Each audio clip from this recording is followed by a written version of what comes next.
Good evening. We're bringing you the special broadcast of the EPL and we are in Godhra, which is of course a constituency that has seen from 20 years ago violence that was sparked off and events the way they unfolded that have changed the course of politics most certainly in the state of Gujarat and many would argue in the country as well. But first and foremost, before we get on to the stories that we'll be bringing to you, the interviews and all the updates, let's quickly get a sense from the people here in Godhra what they think about the political developments that have taken place over here. यहाँ गोधरा में कल योगी आदित्यनाथ आए थे, UP chief minister, bulldozer भी चली। क्या देखते हैं गोधरा में क्या बदलाव आएगा इस चुनाव में? बदलाव बहुत आएगा सर इधर, और नया नया काम चलता है इधर। गोधरा में रोड भी बन गया है, एक रात में तो सब बन गया है। नया नया रोड बन गया और सब जगह अच्छा हो गया जी। तो इस चुनाव में सबसे बड़ा मुद्दा क्या रहेगा, क्या मेन इशू क्या रहेगा इस बार? ये मुद्दा भैया ऐसा है, यहाँ तो सिर्फ भाजपा चलती है वर्षों से, और हमारे जो पीएम साहब है मोदी साहब, इनको पहचान के, और हमारे जो एमएलए श्री सीके राहुल जी साहब वो भी बहुत एक्टिव है।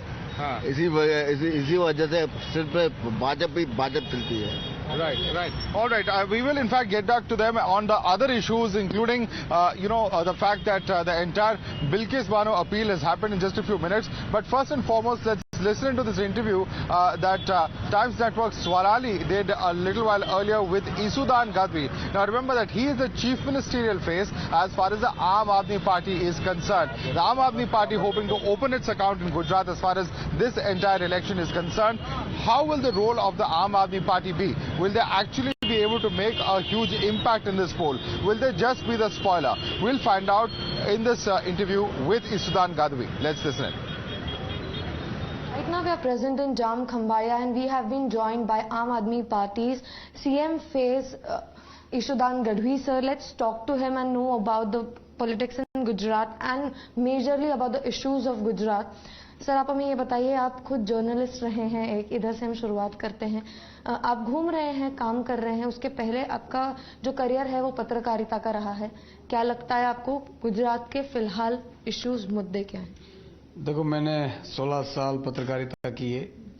जब पत्रकारिता की और जब 8-10 साल हो गए बाद में मैं मुद्दों की पत्रकारिता करता था, इश्यूज पे इन्वेस्टिगेटिव जर्नलिज्म करना, और उसके चलते मैंने पूरा गुजरात घूमा।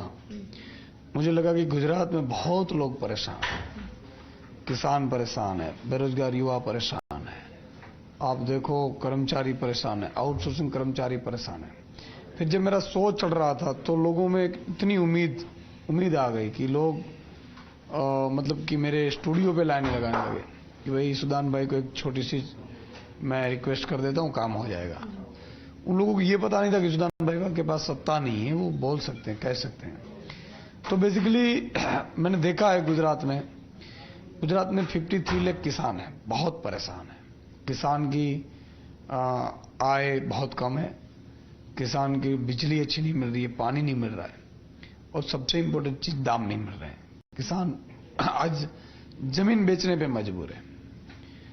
फिर आप देखो बेरोजगार युवा, 50 लाख बेरोजगार युवा है। एक पटवारी की एग्जाम के लिए पर्चा भरे जाता है तो 25-25 लाख फॉर्म भरते हैं, पर्चे भरते हैं, और वो फिर पेपर लीक हो जाता है। वो परेशान है। सबसे इम्पोर्टेंट चीज जो मध्यम वर्ग मिडिल क्लास है, जो अपने बच्चे को प्राइवेट में पढ़ाता तो है लेकिन उसकी फीस वो भर नहीं सकता है, बहुत मुश्किल पड़ती है, और हर साल फीस बढ़ती जा रही है। तो ये भी परेशान है। कब वो मोड़ आया, हम जिसको टर्निंग पॉइंट कहते हैं, जब आपने ये तय किया कि अब मुझे पॉलिटिक्स की ओर मुड़ना चाहिए ताकि मैं जनता की बात प्रशासन तक ले जा सकूं, ऐसा वो क्या पल था, क्या क्षण था वो? देखो, मैं किसानों के लिए बहुत मुद्दे उठाते थे और मैं सरकार को बोलता भी था, पर्सनली फोन करता था मंत्रियों को। कभी काम शुरू में हो जाते थे, फिर नहीं होते थे। और दूसरा, कोरोना काल में टर्निंग पॉइंट हुआ जब मैंने देखा कि कहीं अस्पतालें नहीं मिल रही थी कहीं, मतलब कि, और सबसे ज्यादा ये कि अस्पताल नहीं मिल रहे थे गरीबों को। नेताओं को सब कुछ मिल रहा था, मंत्रियों को सब कुछ मिल रहा था, ऑफिसरों को सब कुछ मिल रहा था, और एक ऑफिसर ने तो ये कर दिया कि 108 के बिना आप एडमिट नहीं हो सकते। तो 42 आवर्स 108 का एम्बुलेंस का वेटिंग था। तब तक तो आदमी मर जाता। कोरोना आपको हुआ है सेकंड वेव में, और आपको अगर एम्बुलेंस मिल जाती है तो 8 घंटे एम्बुलेंस 42 घंटे के बाद मिलेगी, फिर 8 घंटे लाइन में लगेगी एम्बुलेंस, क्योंकि उन्होंने ये कहा था कि सरकारी अस्पताल में ही ले जाना है। तो मैं मान रहा हूं कि उससे कई लोग अपनी दम तोड़ दिया। एक में तो मैं चक्कर लगाने गया था, तो मैंने देखा कि एक 40-45 साल की बुढ़ी माँ अपने बच्चे को लेकर आई थी प्राइवेट कार में, और ड्राइवर सीट पे खुद थी, इस साइड बच्चा था। पुलिस उसको जाने नहीं दे रही थी क्योंकि एम्बुलेंस नहीं थी, और उनके हाथ में जब बच्चा दम तोड़ दिया तब मुझे लगा कि अब बहुत हो गया। इन भाजपा वालों को सत्ता पे रहने का कोई अधिकार नहीं है, और ये राक्षस की तरफ बर्ताव कर रहे हैं। अभी फिलहाल में गोपाल इटालिया जो हैं, उनका एक वीडियो सरफेस हुआ, तो उसके बारे में क्या कहेंगे? एक पंथ के बारे में डेरोगेटरी रिमार्क्स दिए गए हैं। देखो, मैं पहले भी बता चुका हूं कि भाजपा के पास कोई मुद्दे नहीं है। भाजपा के यार 27 साल का हिसाब देना चाहिए। चुनाव किसके लिए होते हैं? आपके टैक्स के पैसे के वर्तर के लिए होते हैं। मैं ये बोल रहा हूं, आप टैक्स देते हैं, वो बोल रहे हैं वीडियो देख लो। आप बोल रहे हैं कि मुझे अच्छी शिक्षा दे, वो बोलते हैं वीडियो देख लो। उन्होंने के मंत्री ने बोला है कि आपको अगर यही शिक्षा में रहना है तो रहो, बाकी चले जाओ दिल्ली। क्या मजाक बना के रखा है? आप बच्चों, आपके भाई है, आपके परिवारजन है, वो पेपर देने जाते हैं, पेपर लीक हो जाते हैं, फूट जाते हैं, बिक जाते हैं, बोलते हैं वीडियो देख लो, हम तो यही शासन करेंगे।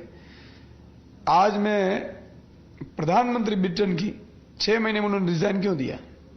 इसलिए दिया कि उन्होंने कहा कि मैंने जनता को वादा किया था, वो पूरा नहीं हुआ, इसलिए मैं रिजाइन देती हूं। 6 महीने में दे दिया। और यहां 15-15 लाख आपके जेब में आया हो तो मुझे पता नहीं है, मेरे जेब में तो नहीं आया। आप कुर्सी छोड़ते नहीं और फिर झूठ पे झूठ बोलते हैं।